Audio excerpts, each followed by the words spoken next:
तो कोरोना के लगातार बढ़ते मामलों के बीच उत्तर प्रदेश में कोरोना की रोकथाम हो, इसके लिए टीम 11 का गठन किया गया। टीम 11 के जरिए लगातार मॉनिटरिंग की जा रही है। खुद मुख्यमंत्री योगी आदित्यनाथ सभी स्थिति को लेकर लगातार नजरें बनाए हुए हैं और प्रशासन को भी लगातार आदेश दिए जा रहे हैं कि किस तरह से कोरोना की रोकथाम की जाए। और इसी पर ज्यादा अपडेट्स के साथ संवाददाता राजकुमार चौधरी हमारे साथ जुड़ गए। राजकुमार, देखा जा रहा है कि कोरोना के मामले बढ़ रहे हैं, चिंताजनक जरूर है, लेकिन कहीं ना कहीं राहत यह भी है कि प्रशासन पूरी मुस्तैदी के साथ कोरोना की रोकथाम के लिए डटा हुआ है। टीम 11 की अगर हम बात करें, सीएम योगी आदित्यनाथ की अगर हम बात करें, तो लगातार काम किया जा रहा है कि कोरोना के आंकड़ों में कमी लाई जाए।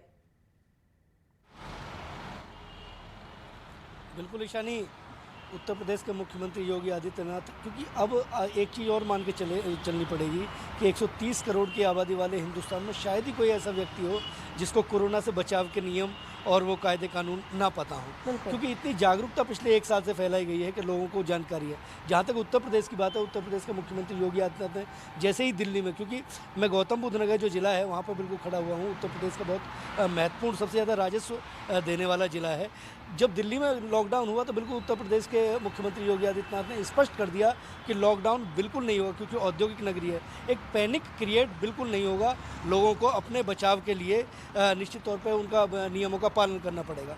तब से एक मैसेज गया। उसके बाद निश्चित तौर पे यहाँ पे प्रशासन में जरूर शुरुआती दौर में कोई ढिलाई देखी गई, लेकिन पिछले 48 घंटों से यहाँ का प्रशासन बहुत सख्ती से काम कर रहा है। और उत्तर प्रदेश में यहाँ का मैसेज गया है, क्योंकि 400 के आसपास लोग ऐसे थे जो वेंटिलेटर का इस्तेमाल कर रहे थे, लेकिन उन्हें वेंटिलेटर की आवश्यकता नहीं थी। हालांकि उसका अभी तक कोई आधिकारिक प्रेस नोट इसलिए जारी नहीं किया गया क्योंकि लोगों को कहीं ना कहीं एक माहौल ख़राब नहीं होना चाहिए, क्योंकि सरकार का बिल्कुल व्यक्तिगत तौर पर मानना है कि लोगों के लिए सरकार बनी है और लोगों को बेनिफिट इसके मिलने चाहिए। लेकिन जिसको वेंटिलेटर की आवश्यकता हो वो वेंटिलेटर पर जाए, जिसको ऑक्सीजन की आवश्यकता है वो ऑक्सीजन पर जाए।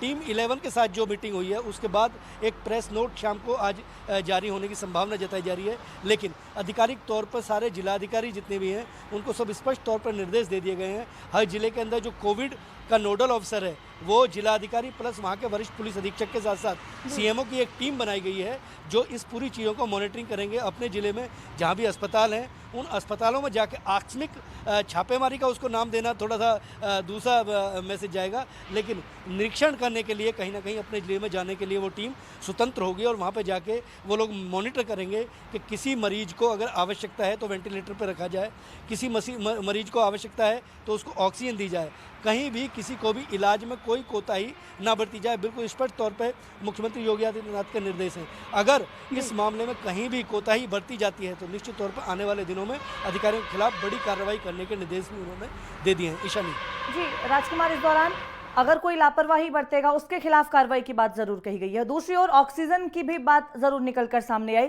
जब ऑक्सीजन की कमी की बात कर रहे थे तो बहुत तरह के सवाल जरूर उठाए गए, लेकिन इसी बीच जब हम प्रशासन की ओर से ऑक्सीजन आपूर्ति को लेकर काम की बात करें, कुछ प्राइवेट कंपनीज हैं, कुछ आम लोग हैं जो बढ़ चढ़कर सामने आ रहे हैं और साथ ही ऑक्सीजन लोगों तक पहुंचाने में भी मददगार जरूर साबित हो रहे हैं। राजकुमार, बिल्कुल, क्योंकि कुछ सामाजिक संस्थाएं ऐसी हैं कि जो ऑक्सीजन मुहैया कराई है, लेकिन कालाबाजारी से भी बिल्कुल इनकार नहीं किया जाता, क्योंकि जहाँ जहाँ कालाबाजारी हो रही है कई जगह, यहाँ पे जारचा, एक दादरी के पास में एक जारचा एक क्षेत्र पड़ता है, वहाँ पे एक फैक्ट्री थी, उस फैक्ट्री पर एसडीएम ने परसों छापा मारा।